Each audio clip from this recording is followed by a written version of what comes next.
राम नाम जपताम कुतो भयम सर्वताप समनैक भेषजम पश्यतात मम गात्र सन्निधौ पावकोपि सलिलायते धुना। बालक बोल रहा है। प्रहलाद जी महाराज कह रहे हैं कि आप विचार करके देखिए। तो उन्हें उत्तर बड़ा अच्छा दिया कि महाराज मैं बचाऊं उसका कारण है कि राम नाम जपताम कुतो भयम। हम सब लोगों को शिक्षा लेनी चाहिए, भगवान का नाम भी लें और डरते भी रहें। ये कैसी बात? भगवान का नाम लेने के बाद तो व्यक्ति को अभय होना चाहिए। प्रहलाद कहता है राम नाम जपताम कुतो भयम। राम नाम लेने वाले को भय कैसा? राम नाम जपताम कुतो भयम सर्वताप शमनैक भेषजम भक्तिरेवते। भेषज शब्द का प्रयोग अध्यात्म रामायण ने भी किया और प्रहलाद जी भी कह रहे हैं कि मेरे पास राम नाम की भेषज औषधि थी। राम नाम जपताम कुतो भयम सर्वताप शमनैक भेषजम। सारे संसार के जितने ताप हैं उनका शमन करने की शक्ति जो है वो एक औषधि में है। इसका प्रयोग प्रहलाद के समय से और गांधी जी तक तो हुआ। दक्षिणी अफ्रीका में जब उनका बेटा बीमार हुआ हरिलाल, तो लोगों ने कहा कि महाराज आप ये भारत नहीं है, आपको अगर ठीक रखना पड़े तो इस समय आपको इसे सामिष भोजन कराना पड़ेगा, मांसाहार। और किसी वस्तु को शोरवा देने के लिए कहा। गांधी जी ने कहा मैं कट्टर वैष्णव परिवार का हूं, इसलिए मुझसे होगा नहीं, बेटा जाए तो जाए, चिंता की बात नहीं, धर्म नहीं छोड़ूंगा, आप चले जाए। डॉक्टर चला गया। गांधी जी ने धीरे धीरे धीरे जल को भगवान के नाम के मंत्र के साथ बार बार अभिषिंचित करके अपने बेटे को रात भर पिलाते। जब जब उसका ताप बढ़ता तो गांधी जी बार बार जल लेते, राम नाम उच्चारण करते, फूंक मारते और उस जल को पिलाते रहते। बैरिस्टर थे, इंग्लैंड में पढ़े थे, कैसा गहरा विश्वास। और उसके बाद जब भोर हुआ तो बुखार कम हो गया, छटपटाहट कम हो गई, जलन कम हो गई, आंखें खुली। बापू बापू कहकर उसने पुकारा। लोग तो कहते थे अब दूसरा बोल कभी निकलेगा नहीं, इतनी भयंकर स्थिति है। धीरे धीरे प्रातः काल ठीक हो। डॉक्टर को बुलाया गया, उसने परीक्षण किया, उन्होंने कहा आप खतरे से तो बाहर हो गए, खतरा अब नहीं है, अब धीरे धीरे अपने आप ठीक होने लगेगा। उस डॉक्टर ने पूछा, अंग्रेज डॉक्टर ने, कि आपने तो वकालत पास की है, ये आपने डॉक्टरी कहां सीखी? मेरी माता ने घुट्टी में पिलाई थी और वो औषधि वही है जो मेरी माता ने मुझे पिलाई। मैंने अपने संसार के तापों को नष्ट करने की शक्ति उस परमात्मा के नाम में है। वो सबसे बड़ी भेषज, सबसे बड़ी औषधि। उदाहरण के लिए अपने पिता को उसने कहा क्रोध छोड़ो। अभी भी तुमको विश्वास नहीं होता है? पश्चाताप, अरे देख तो सही मेरे पिता, मम गात्र सन्निधौ, मेरे शरीर की सन्निधि प्राप्त करने के बाद अग्नि की तरह से शीतल हो गई। पावकोपि सलिलायते धुना। आज ये स्थिति है, इसलिए ब्रह्मा जी को स्मरण है।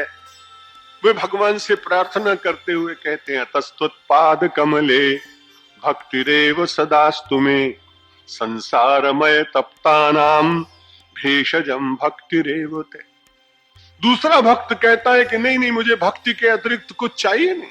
नास्था धर्मे न वसुनिचय नैव कामोपभाव भोगे यद्भाव्यम तद्भवतु भगवन् पूर्व कर्मानुरूपम एतत् प्रार्थ्यम मम बहुमतम जन्म जन्मांतरेपि त्वत्पादाम्भोरुः युगगता निश्चला भक्तिरस्तु।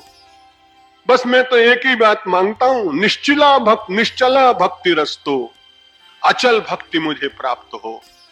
संसार की वस्तुएं तुझे नहीं चाहिए।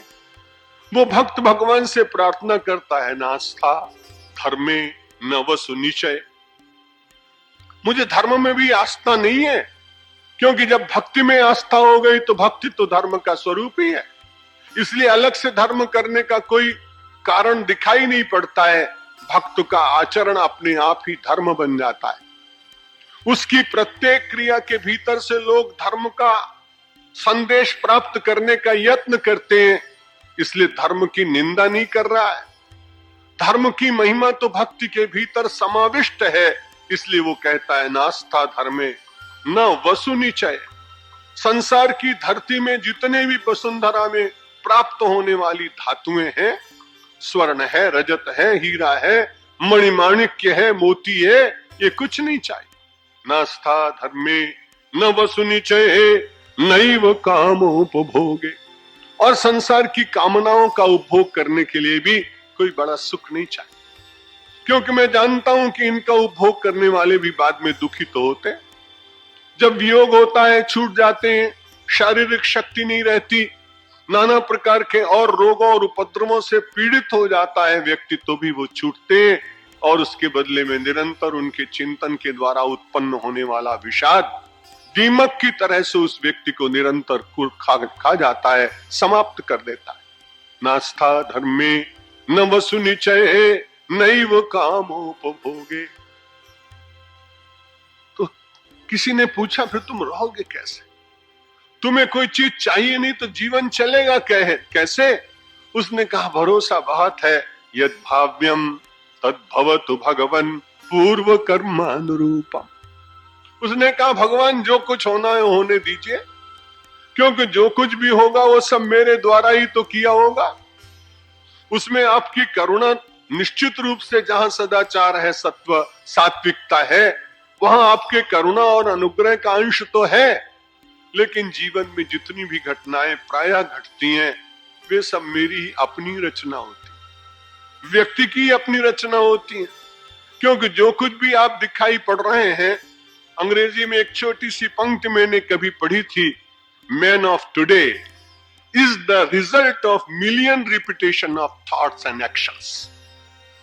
आज का आदमी नहीं है, उसने जिन कर्मों को लाखों बार आया है और जिन विचारों को उसने हजारों और लाखों बार मन में अपने चिंतन करने का प्रयत्न किया है, ये उसका ही परिणाम। हम सब लोग जितने लोग बैठे हुए हैं सब अपने अपने कर्म के परिणाम हैं। लक्ष्मण जी को ऐसा लगा था कि दशरथ जी के कारण राम जी को हुआ है वनवास, बड़े नाराज हुए। राम जी ने कहा मैं तेरा साथ नहीं करूंगा, लक्ष्मण लौट जा, तू पिता की निंदा करता। वाल्मीकि में लक्ष्मण जी ने अपने पिता के लिए एक गाली दी।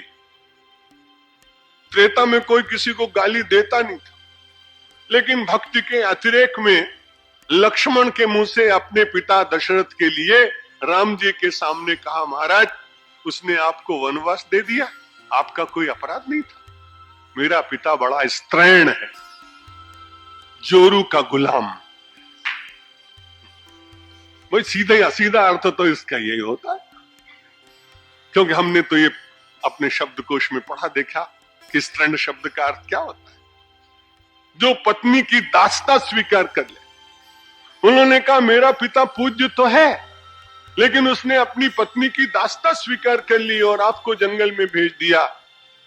तुरंत भगवान श्री राम ने लक्ष्मण के मुंह पर हाथ लगाया और वो कहा कि मुझे लगता है कि मैं तुम्हें अपने साथ नहीं ले चल सकता। अपने पिता के संबंध में इतना कर्ण कटु और इतना असभ्य शब्द का प्रयोग करके तुमने पाप किया है, प्रायश्चित करना पड़ेगा। राम को वो छोड़ नहीं सकते थे, क्योंकि वो जीवन के आराध्य। इसलिए उन्होंने कहा अच्छा आप प्रायश्चित तो बताएंगे सो करूंगा, लेकिन जो मुझे मन में आया सो निकल गया। राम जी बड़े सौम्य भाव से कहते हैं, man of today is the result of million repetition thoughts and actions. आज का आदमी नहीं है। इसलिए जो कुछ मिल रहा है, जो कुछ भी घट रहा है, आप दुखी मत होइए, जरा अपने अतीत को झांकने की चेष्टा करिए। ना दिखे तो मान लीजिए कि ऐसा कुछ हुआ होगा। तुरंत लक्ष्मण जी को भगवान ने कहा, अरे को न काहू सुख दुख कर दाता, अरे निज कृत कर्म भोग सुनु भ्राता। कोई संसार में किसी को सुख दुख नहीं देता है। संसार में सब लोग स्वकर्म सूत्रे ग्रथितो ही लोका। संसार का प्रत्येक व्यक्ति अपने कर्म की ये सूत्र में गुथा होने के कारण उसी को प्राप्त करता है। कबीर जैसा फक्कड़ आदमी, वो तो चिंता ही नहीं करते, किसी को अच्छा लगे तो अच्छा लगे, बुरा लगे तो बुरा लगे। उनसे किसी ने पूछा, महाराज मैं बड़ा दुखी हूं, तो तुरंत कहा कि इसमें मैं क्या करूं।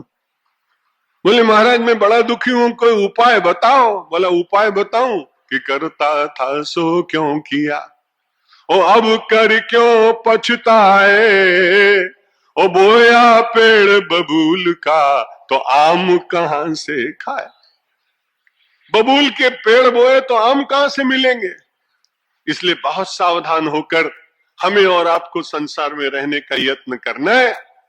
वो भक्त कहता है मुझे तो वो चाहिए जो सबसे बड़ी भेषज है, जो भक्ति है। नास्ता धर्मे न वसुनिचये नैव कामोपभोगे यद भाव्यम तद्भवतु भगवन पूर्व कर्मानुरूपम।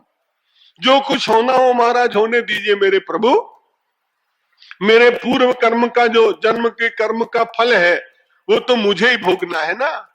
चाहे सन्यासी हो, चाहे आचार्य हो, चाहे गृहस्थ हो, चाहे किसान हो, चाहे मजदूर हो, चाहे नेता हो, चाहे व्यापारी हो, हर एक आदमी को अपने अपने कर्म का फल तो अपने को ही भोगना है। और जब महाराज अपने को ही भोगना है तो जो होना है जल्दी से भोग ले तो अच्छी बात। यद भाव्यम तद्भवतु भगवन पूर्व कर्मानुरूपम। लेकिन प्रार्थना बस केवल इतनी ही है, कर्म दंड जो मिले उसे भोगता जाऊं, बस केवल प्रार्थना इतनी है। एतत् प्रार्थ्यम मम बहुमतम जन्म जन्मांतरे भी। इस जन्म में और फिर से मेरे कर्मों के कारण फिर से जन्मांतर मिले, तो मेरी प्रार्थना केवल इतनी है मेरे नाथ, त्वत्पादाम्भोरुः युग गता निश्चला भक्तिरस्तु। केवल एक ही प्रार्थना है कि आपके चरण कमलों में मेरी प्रीति बनी रहे।